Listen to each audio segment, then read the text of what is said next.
ছয়টা দোয়া এবং জিকির আছে, যেই দোয়া জিকিরগুলো কোরআন হাদিসে বর্ণিত সকল দোয়া জিকিরের খোলাসা, সারমর্ম এবং নির্যাস। এই ছয়টাকে যদি কোনো মুসলমান নিয়মিত আঁকড়ে ধরে, তাহলে কোরআন এবং হাদিসের যত দোয়া এবং জিকির আছে কেমন যেন তার নির্যাসটা নিয়মিত সে আমল করবে। এই ছয়টা দোয়া এবং জিকিরের মধ্যে সর্বপ্রথম হলো নবী করিম সাল্লাল্লাহু আলাইহি সাল্লামের প্রতি দুরূদ প্রেরণ করা। নবীজি সাল্লাল্লাহু আলাইহি সাল্লামের প্রতি দুরূদ প্রেরণ করার আমল এরকম আমল, আপনি যদি সারাদিনে শুধুমাত্র নবীজির প্রতি দরুদ প্রেরণ করার আমলটাই জিকির হিসাবে সবচেয়ে বেশি করেন, দোয়া হিসাবে যদি এটাই আপনি সারাদিন করতে থাকেন, তো আপনার জন্য যথেষ্ট হবে, আল্লাহর কাছে আর কিছু না চাইলেও চলবে। দুরুদ মানে হলো নবীজির জন্য দোয়া করা। ভাই, আল্লাহ তার হাবিবকে রহম করবেন, আপনার আমার দোয়ার দিকে আল্লাহর তাকানোর কোনো ঠেকা আছে? নবীজি কি আমাদের দোয়ার কোনো মুখাপেক্ষী?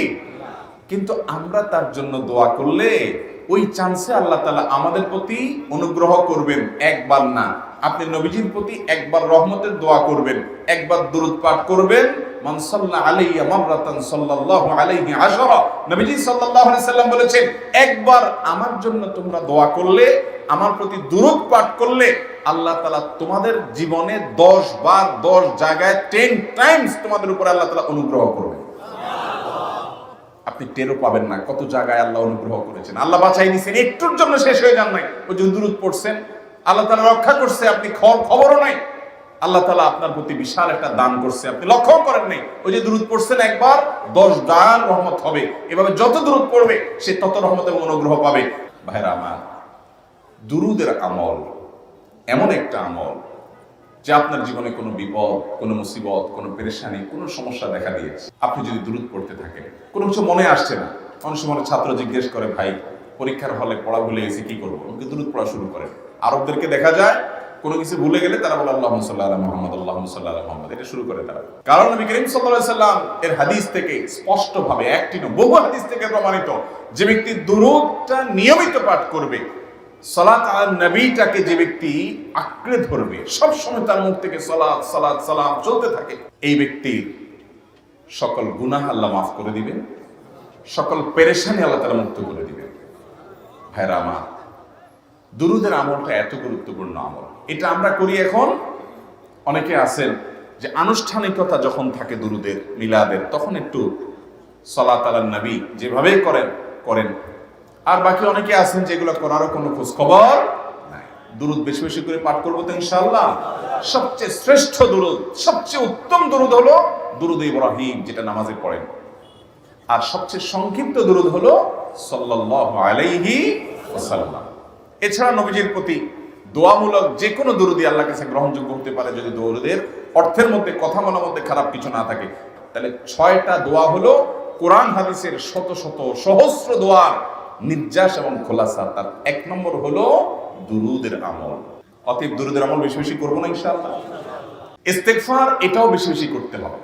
যে ব্যক্তি ইস্তেগফারকে আঁকড়ে ধরবে, এটাকে কন্টিনিউয়াসলি করবে, ইস্তেগফার কখনো ছাড়বে না, সবসময় তার মধ্যে ইস্তেগফার অব্যাহত থাকবে, ওই ব্যক্তিকে আল্লাহ রাব্বুল আলামিন বিভিন্ন পেরেশানি থেকে সারপ্রাইজড হওয়ার মতো এমন এমন পথ বের করে দিবে যে সে চিন্তাও করে নাই। তার পেরেশানি থেকে মুক্তির পথ আল্লাহ তাআলা দেখায় দিবেন। ইস্তেগফার কিভাবে করবেন ভাই? ইস্তেগফার এমন একটা আমল, এটা ছাড়া তো আমাদের উপায় নেই ভাই। ইস্তেগফার আমাদের দুনিয়ার পেরেশানি দূর করবে, আখিরাতের পেরেশানি দূর করবে। দুনিয়ার পেরেশানি, আমাদের বিপদ আপদ মুসিবত, এগুলো, রিজিকের অনটন অভাব, এগুলা। আর আখিরাতের পেরেশানি হলো আমাদের পাপ গুনাহ, এগুলা। রুটি রুজি নাই, চাকরি নাই, ইনকাম নাই, ব্যবসা খারাপ যাচ্ছে, পেরেশানি হচ্ছে, ইস্তেগফার ধরো, কি হবে? 1 নম্বর লাভ হলো আল্লাহ মাফ করে দিবেন গুনাহ। ইউরসিলিস সামা আলাইকুম মিদরারা, যাতে ফসল ভালো হয়, রিজিক ভালো হয়, সেই ব্যবস্থা আল্লাহ করবেন। ওয়ায়ুমদিদুকুম বিআমওয়ালিন ওয়া বানিন, ছেলে মেয়ে হয় না অথবা ভালো ছেলে মেয়ে নাই, আল্লাহ তাআলা নেক সন্তান দিয়ে তোমাকে শক্তিশালী করবেন, সম্পদ দিয়ে শক্তিশালী করবেন। ওয়াজআল লাকুম জান্নাতিন ওয়াজআল লাকুম আনহারা, আল্লাহ তাআলা প্রসবন দিবেন, ফসল দিবেন, বরকত দিবেন রুজিতে। কিসের মাধ্যমে? ইস্তেগফার। কিসের মাধ্যমে ভাই? ইস্তেগফার। আহা, ইস্তেগফার আমল আমাদের দেশে মানুষ আমরা জানি না ভাই। এটাও আরবদেরকে আমি দেখেছি, সারাক্ষণ তারা অবসর সময়গুলোতে ইস্তেগফার করতে থাকে, আস্তাগফিরুল্লাহ ওয়া আতুবু ইলাইহি, আস্তাগফিরুল্লাহ, আস্তাগফিরুল্লাহ। মানে কি? আল্লাহর কাছে আমি ক্ষমা প্রার্থনা করি, আল্লাহর কাছে আমি মাপ চাই, আল্লাহর কাছে আমি তওবা করি, আল্লাহর দিকে আমি ধাবিত হই, আল্লাহর কাছে আমি ফিরে যাই। নিরিবিলি আছেন, একাকী আছেন, ইস্তেগফার চালায় দেন।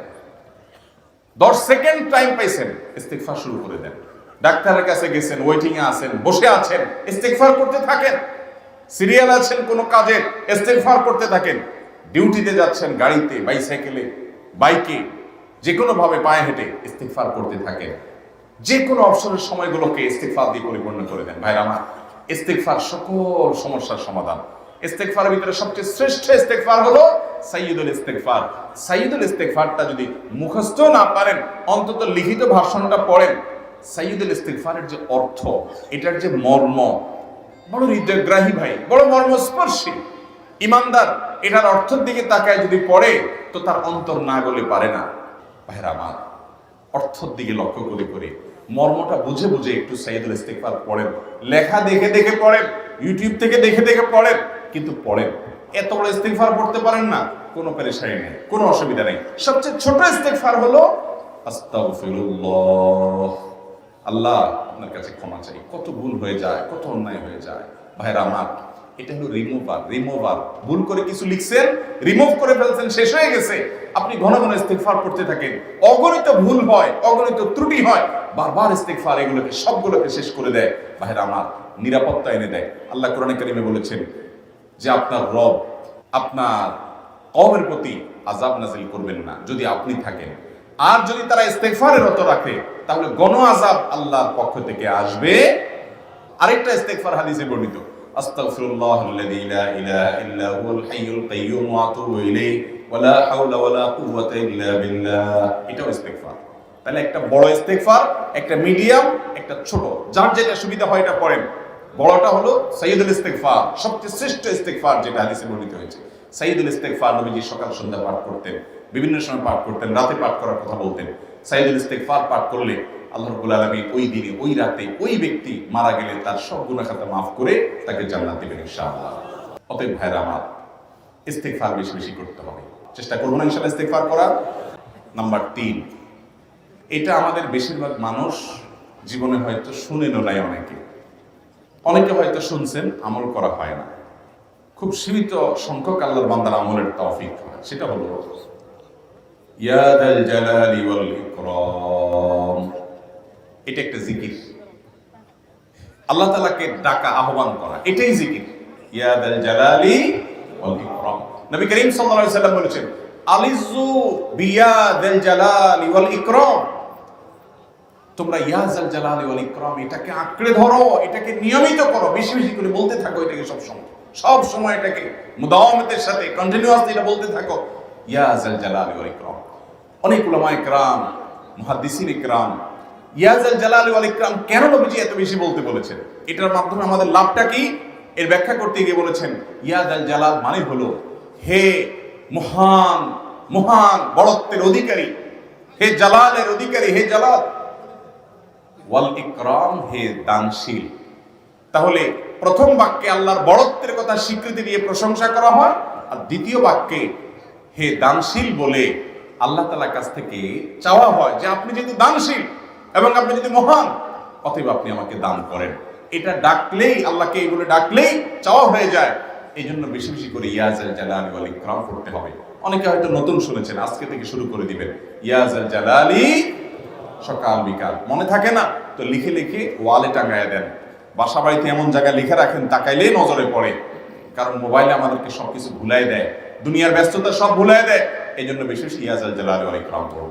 4 নম্বর যে দোয়া এবং জিকির করতে নবী করিম সাল্লাল্লাহু আলাইহি সাল্লাম সব সময় আমাদেরকে উৎসাহ দিয়েছেন, অনুপ্রেরণা দিয়েছেন, লা হাওলা ওয়ালা কুওয়াতা ইল্লা বিল্লাহ। লা হাওলা ওয়ালা কুওয়াতা ইল্লা বিল্লাহ। লা হাওলা ওয়ালা কুওয়াতা ইল্লা বিল্লাহ, এটা হলো সারেন্ডার করা, আল্লাহর কাছে সারেন্ডার করা, আত্মসমর্পণ করা। মানে আল্লাহ ছাড়া কোনো ভালো কাজ করার ক্ষমতা কারণ নাই, করার তৌফিক দেওয়ার ক্ষমতা কারণ নাই, আর পাপ থেকে বাঁচানোর ক্ষমতা কারণ নাই। এই জন্য আমি কেমন যেন আল্লাহর কাছে সারেন্ডার করছেন, লা হাওলা ওয়ালা কুওয়াতা ইল্লা বিল্লাহ। কোন অবস্থা, কোন সামর্থ্য এগুলো কারোর কাছে নাই, শুধুমাত্র কার কাছে আছে? আল্লাহর কাছে আছে। এই অর্থ বুঝে আপনি লা হাওলা ওয়ালা কুওয়াতা ইল্লা বিল্লাহ বেশি বেশি পাঠ করবেন। নবী করিম সাল্লাল্লাহু আলাইহি সাল্লাম বলেছেন, তোমাদেরকে কি আমি জান্নাতের একটা ভান্ডারের খবর দিব, যেটা জান্নাতের ভান্ডার, সওয়াব টওয়াব না, সাধারণ অল্প স্বল্প সওয়াব না, পুরো জান্নাতের ভান্ডারের সন্ধান দিয়ে দিব। সাহাবা ইকরাম তো চাইতেনই সেটা। নবীজি সাল্লাল্লাহু আলাইহি সাল্লাম তখন বলেছেন যে লা হাওলা ওয়ালা কুওয়াতা ইল্লা বিল্লাহ, এটা হলো কানজুম মিন কুনুজিল জান্নাহ, জান্নাতের ভান্ডার সমূহের মধ্যে থেকে একটা বড় ভান্ডার হলো লা হাওলা ওয়ালা কুওয়াতা ইল্লা বিল্লাহ। অতএব এই আমলটাও বেশি বেশি করবেন। 5 নম্বর আমল হলো দোয়া ইউনুস। দোয়া ইউনুস জানা আছে তো? লা ইলাহা ইল্লা আনতা সুবহানাকা ইন্নী কুনতু মিনাজ জালিমিন। ভাইরা আমার, অর্থের দিকে তাকায়া মাঝে মধ্যে মোবাইল টোবাইল সব ফালায় রেখে একটু আল্লাহর সাথে কথা বলবেন, আল্লাহর সাথে একটু কানেক্টেড হওয়ার চেষ্টা করবেন, আল্লাহর সাথে একটু সংযুক্ত হওয়ার চেষ্টা করবেন। ডিসকানেক্টেড তো পুরো লাইফটা কাটাই দিলেন, একটু কানেক্টেড হওয়ার চেষ্টা করেন। প্রতিদিন কিছু সময় বসে একটু জিকির করেন, চলতে ফিরতে একটু আল্লাহকে সময় দেন। আপনি উপকৃত হবেন, আপনার কল্প জিন্দা হবে, আমল নামা সওয়াবে পরিপূর্ণ হবে। লা ইলাহা ইল্লা আনতা সুবহানাকা ইন্নী কুনতু মিনাজ জালিমিন। অর্থের দিকে তাকান, কত মর্মস্পর্শী। লা ইলাহা ইল্লা আনতা, আল্লাহ আপনি ছাড়া কোনো সত্যিকারের মাহবুদ নাই, উপাস্য নাই। সুবহানাক, আপনি পবিত্র, আমি আপনার পবিত্রতা জ্ঞাপন করছি।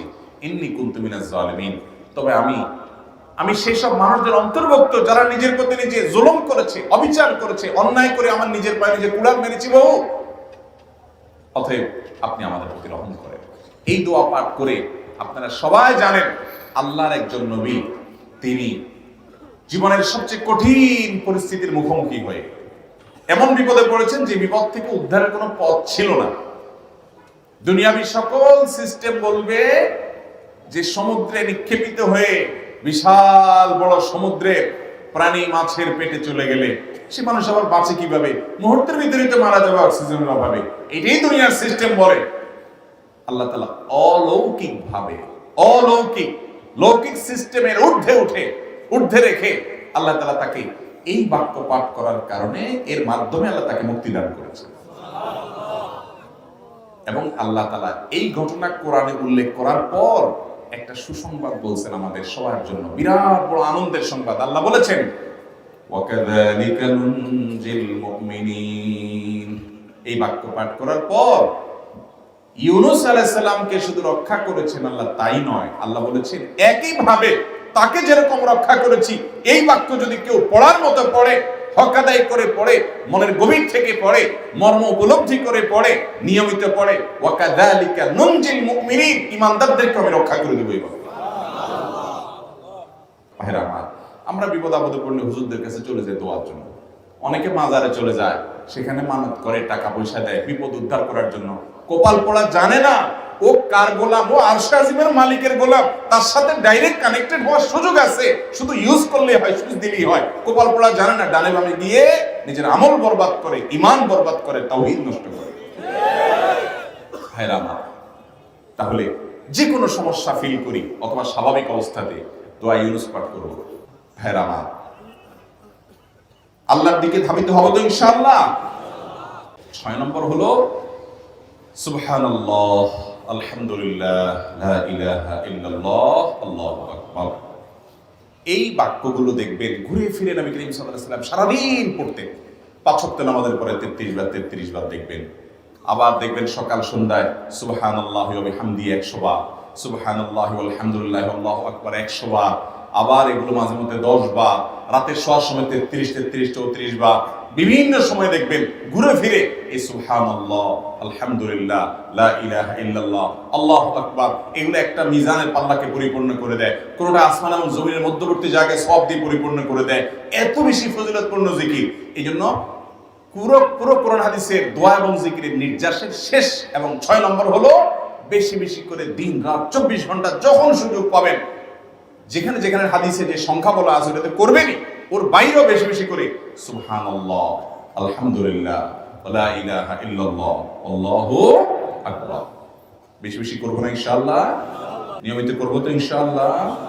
আল্লাহ আমাকে আপনাকে আমাদের সবাইকে আমল করার তৌফিক দান করুন। সব সময় জিকিরের মধ্যে থাকার তৌফিক দান করুন। জাযাকুমুল্লাহু খাইরা ওয়া আখিরু দাওয়ানা আলহামদুলিল্লাহি রাব্বিল আলামিন।